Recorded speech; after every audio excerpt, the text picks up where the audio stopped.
Good morning. You're listening to Central Wisconsin's 24-hour information station, AM 1320 WFHR. It's time now for the Morning Magazine, brought to you by Comfort Air Heating, Cooling, Plumbing. Good morning, everyone, and welcome to Morning Magazine, St. Patrick's Day edition, March 17th, 2021. In part two today, we're going to speak with Amy Pierce, Central Wisconsin Director, and Rachel Ware-Carlton, the Dean of Lakeland University. Right now, though, we have with us Wisconsin Rapids Mayor Shane Blaser. Good morning, Shane. Good morning, James. Good to have you with us. Thank you. We also have our good friend Kevin Bargender with us from Wisconsin Rapids Community Theater. Good morning, Kev, and our friends over there at Wisconsin Rapids Community Media. I think I said theater. I apologize. I got theater on the brain. I just haven't been on stage in so long. It's my fault. I apologize, Kev. But we do appreciate you guys being with us. Thanks so much for being here today. Mayor, we have a bunch of things to talk about.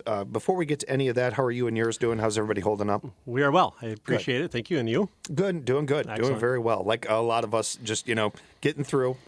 We are rounding second on this whole thing. So we just got to make sure to touch all the bases and get home and hopefully, have a great summer to look forward to. Oh, I'm looking forward to that. And speaking of summer, one of the things that we're going to talk about today is the Aquatic Center and talking about the naming of it. And I wanted to touch on that with you today. But before we get to that, kind of an interesting story that went national. I think, I don't know, I don't want to say a friend, but somebody that the Stevens Point mayor, made the news recently trying to get the Robocop statue because, of course, the Peter Weller, I think it is, Weller, is from Stevens Point. And I saw the connection there, and I saw an interview with him about it, and I thought it was, he was having a lot of fun with it. It's a fun idea, brings some notice to the city and those sorts of things. It's a good idea. It got me thinking, though, when we're trying to name our Aquatic Center and that, and we're thinking about these things and thinking of ways to celebrate our own Wisconsin Rapids heritage and people from here. Maybe the Bonnie Bartlett place, because Miss Bartlett, of course, many people know her from St. Elsewhere. She was Ellen Page on that show, and a Wisconsin Rapids native. Maybe not. Maybe not. We'll see. But it's something to throw out there. Just thought I'd throw it out there. And you have Grim Natwick, who designed Betty Boop. So, yes, absolutely. He's from here, and the Betty Boop Aquatic Center. Yes, we could do that. It might make an interesting, logo, but it's something. Serious note, I did see a piece that you had the other day in an interview when you were talking about that, about kind of settling on a name for the Aquatic Center, and I thought that was such a great point to make. And it speaks to kind of your perspective going into this job. And I really appreciated bringing up the idea of this, because it is fine what we're calling it now and everything. But I think that everybody understands that, so much is in a name. And if we can give it a name that is recognizable and familiar to people, and it rolls off the tongue, these sorts of things, that it can only enhance the quality and the revenue over there of the Aquatic Center. Is that where a lot of that stemmed from? Well, originally it started with a discussion surrounding a possible logo. Our Park and Rec really doesn't have a logo. Our T-shirts over there and for the lifeguards and employees didn't really have a good logo on it. And then it started to spawn into having a discussion about the name.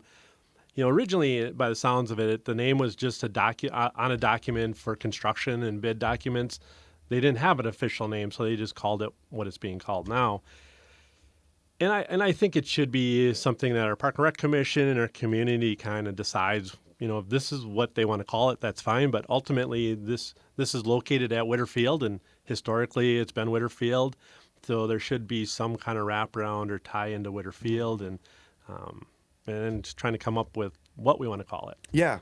The first thing that I thought of was and to be honest, I think when I've told people where the Aquatic Center is, I just tell them Whitterfield and that kind of thing, like we do with a lot of stuff. It's landmarks, that sort of thing.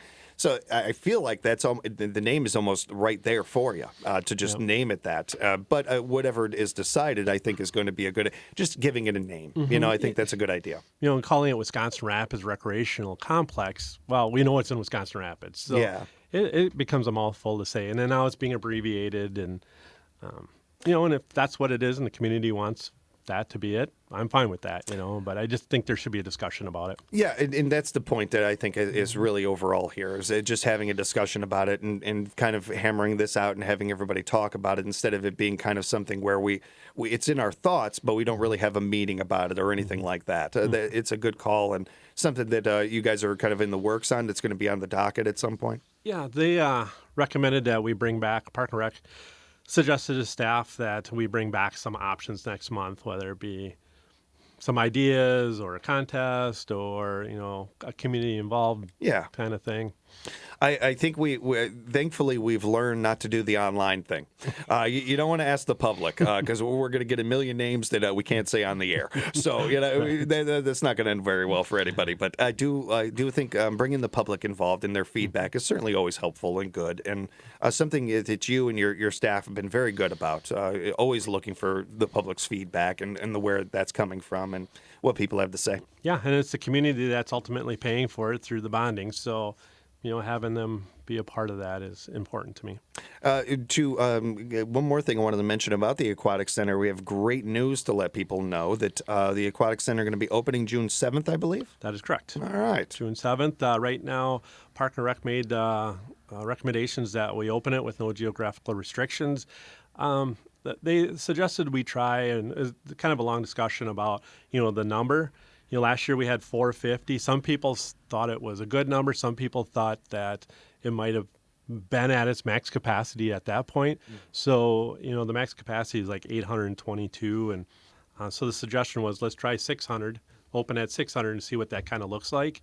And if it is too crowded at that point, then we'll just stay at 600. If there's room to open it up more and people are comfortable with, the quality of the experience there, then we can open it up even more. And the unfortunate part of this too is the only data we have is that it's only been around for a summer really, and that summer happened to be this past summer, where is the most unaverage summer we've ever experienced. Correct. So it's you don't really have the data to kind of figure out certain things, and we're still kind of in this gray area. I have to figure it out as we go forward here. On a positive, it's certainly going to be we're going to have much better data after this summer. It does look like the way everything is trending, and if things go even if things are a little later than they're expected to go, as far as the national vaccines, people being not vaccinated throughout the whole country and that sort of thing, by June 7th, a lot of that stuff is going to be figured out. A lot of that stuff is going to be taken care of. Yeah, we're fortunate to have the summer that we had because it gave us an opportunity to kind of a test run, a trial run, check all procedures. We're making some changes in our concession stands, adding some more fryers and things like that to hopefully get a quicker turnaround. But it kind of gave us a process opportunity with not a full capacity, which was very beneficial. Outside of that, I should never wear a Speedo there. I'm with you on that one. Yeah. What other people don't need that? I don't want to do that to our fan base. Exactly. What are some things that people should keep in mind when they're going to be going there? Is there are going to be safety requirements? Are there things that we're going to still be keeping in check that we've kind of gotten used to the past year? Yeah, well, right now, it's still masks and those type of things, and just kind of being aware of that. But it is a chlorinated environment, so every time that water splashes on something, it is being sanitized. But yeah, so the staff has already been asking about if they had to wear masks, and at this point, that's the ruling, and that's how it's going to be done. And but yeah, otherwise, we're just looking forward to opening up the doors and getting going. And I imagine, too, like everything has been the past year, we're not going to know until weeks beforehand, if they're, okay, we have to do this, or, we don't have to do this, that kind of thing. So much of that is going to be, wait and see. And certainly, you guys have been fantastic about when you guys know something, you let us know or let the public know. So it will be out there. Yeah, and, and we're also, since we're talking about the Aquatic Center, you can go out to our website. We're hiring staff for the Aquatic Center and all summer positions at City Hall, whether it be a college student or, some of our complaints last year was, that we weren't open later. Well, our staff is surrounded by a lot of college students. So if you're an adult who's looking for a part-time job and which, we have enough people, we can stay open later. Because that closing time really is dictated by staffing availability. And so that's all going on right now, and you can find those out on our website at the city under employment.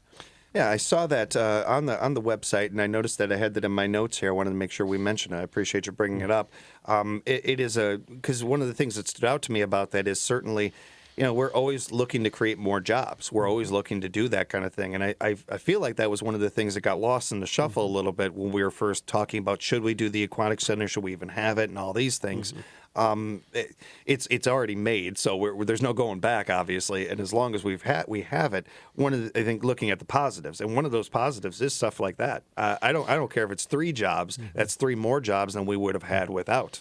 It's a positive. Yeah, and our summer jobs over at our street department. You have to be 18, but it's a great college student job. It's a Monday through Friday, near 40 hours a week, and they're out there taking care of all of our green spaces and our projects, and it's a great opportunity for somebody to get a summer job, and it's near full time. Looks great on a resume too. Whether you're going to college or you're just looking for another gig, when you're further employment, it always looks really good on a resume. Yeah, and also those college expenses. Yes, absolutely. Good point.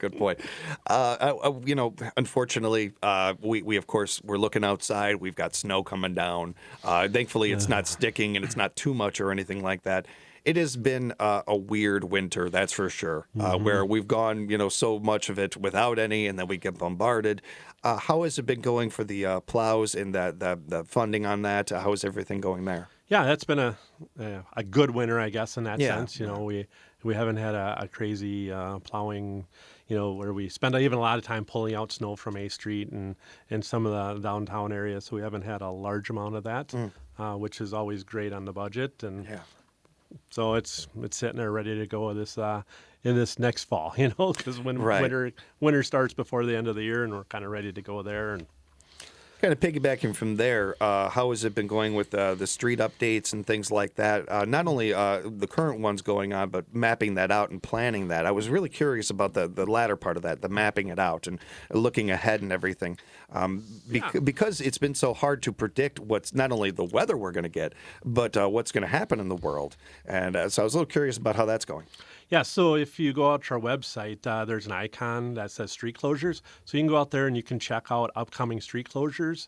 And it's nicely detailed. Justin from our GIS gentleman has been working on that. And it's very interactive. It shows what streets are going to be closed. It has a map with it highlighted by color. Also out there, if you go out to the engineering department, you can, I printed off as a schedule for road construction. So the various projects this year are outlined in a calendar with an estimated number of days and the time of the year that they're going to do it, and the priority list for those construction projects. So those can be found underneath the engineering part of our website. I thought that when I first saw this and we first started reading the release, and then I had a chance to look at it online, I thought it was such an imaginative idea. I don't know if I've seen anything like this from a city before. It almost feels like sometimes street work by cities, it feels a little like a head coach not wanting to show his hand, sometimes, even though that's not the case, but it feels that way sometimes. I love the transparency. I love the idea of, hey, this is what we're doing. Why not do it that way? It feels like one of those things where I don't understand why more cities haven't done something like this, but I'm incredibly proud of our city for doing it. Where did this idea kind of form from? Honestly, I believe it started with our GIS department, and that's through engineering and our public works director, and that whole department, because we're always trying to communicate when street closures are happening. There's an email blast that'll go out on a street closure, and this is just quite a bit more of an interactive way that we can all just hop on the web and kind of see what street closures are coming up and what is currently closed, and it just makes it a little bit easier for being transparent. Yeah. I don't know, we won't have the stats for something like this for years and everything, but I think, too, there's a part of me that feels like for some reason that this will lead to safer, being a safer thing for our workers out there as well. It's something that's always in the back of my mind that these guys are safe out there when they're working on these roads and everything. So I'd like to think that maybe that'll give people a chance to plan ahead a little bit more, or maybe not be taken off guard by a street closure or something like that, and maybe go a little slower or leave earlier or something like that.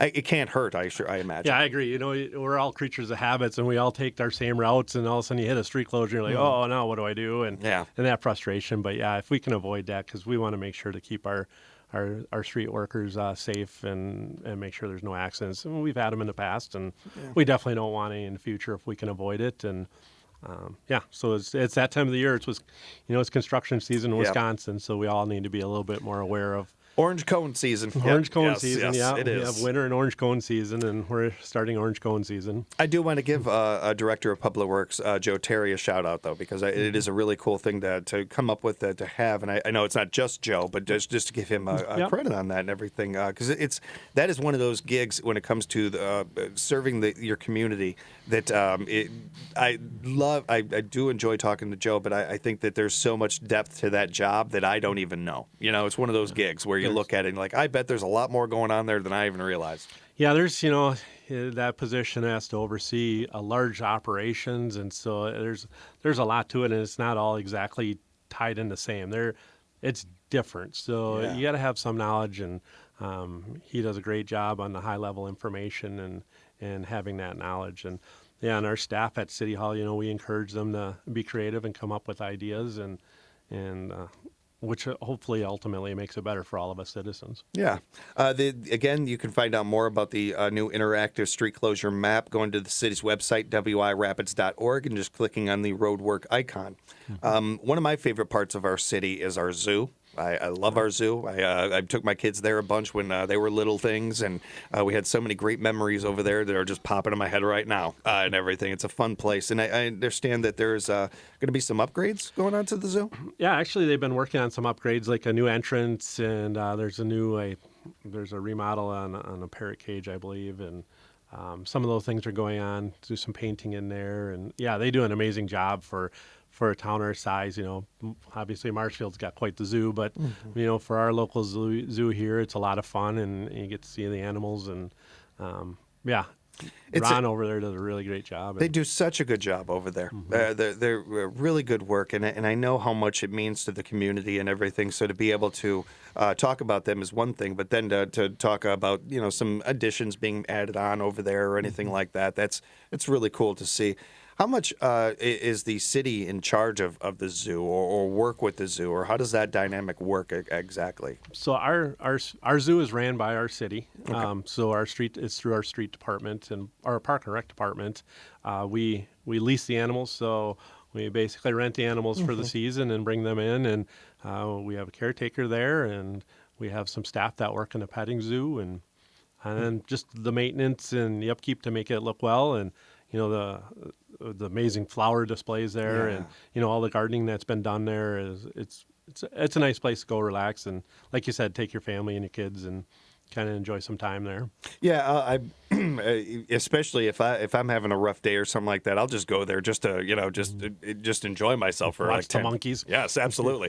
It's you calm down a little bit after seeing the lemurs. It's just one of those things.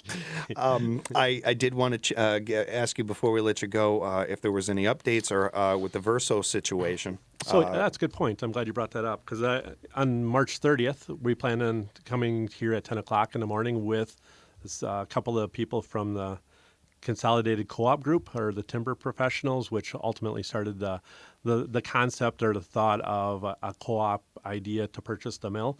And I think it'll be a great opportunity to be able to come in and kind of explain the concept of the co-op and kind of what they're thinking and where they're at. And I met with them last week for a couple hours, and they're passionate, they're well organized, and they're well informed, and they are very serious. Yeah. Very serious. Yeah. I'm looking forward to that conversation.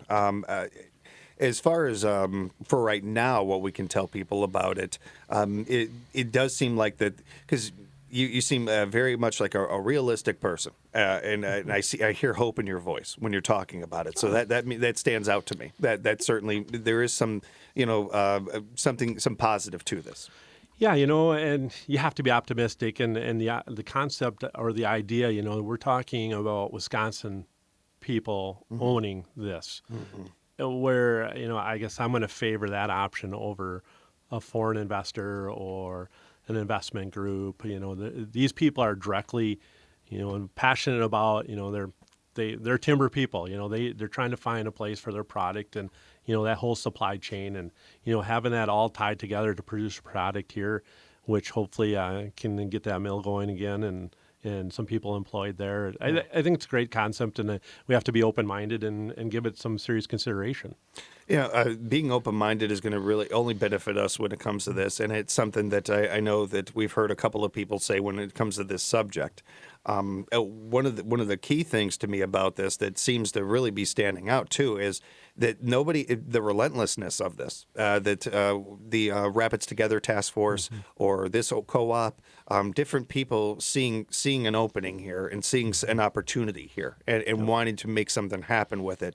Whereas, not to say in this community, but in communities that I've seen that have gone through, I think of, in the Virginias, in the coal mines, and some of these other things that have happened to some industries. And you kind of see people almost move away or I don't want to say give up. That's a harsh way to put it. Just no other options. Right. Whereas here, there has been such a fight and such a relentless, we're not going to give up on this until we have exhausted every opportunity to make sure that we are going to make use of that place and get people back to work. I respect that. I appreciate that very much. Yeah. It seems like that we're getting closer to that. Yeah, the mill may be how we became about, but it doesn't define who we are. We have this great, strong work ethic here in our community, and it's because of the mill and our family members that have worked there or had worked in offshoot of businesses. But, a little piece of information, our community has about a $1 billion equalized value because it keeps coming around, with the mill closing, what's that doing to our economy and our tax base, and, especially surrounding the referendums, with that closure. And so with a $1 billion tax base, the mill has a roughly assessed value of about $61 million because so much of it's exempt from because it's assessed through the state. But for our tax base, it accounts for about 5.87% of our total tax base, which isn't huge amount in the overall scheme. It is very large amount for one business, but it's not a make or break type situation in the sense is, people, just because it's closed, the land value still is there, the building value is there, and as long as it's kept in good condition, there's still value there, whether it's operating or not. And one of the things that that's really important details to give us, and thank you for bringing that to us, Mayor. But one of the things that I thought about when we were talking about that stands out to me, and I feel like is really noteworthy. The industry itself, the paper industry, the mill itself, and all these things are great industries, and they're very strong industries. But I think you could make the argument just as much that industry, it's more about the people that made that industry strong. That what you said about work ethic, you're so right about that, because I know plenty of people have worked with at gas stations, at other places, and plenty of industries, but the work ethic is the same with every one of those individuals. And that's something that's noteworthy, and I imagine is part of why that people are still looking at that, not only what opportunities there are with the mill to keep it going and to get people to work and that sort of thing. Yeah, I put our work ethic in that against anybody, any community.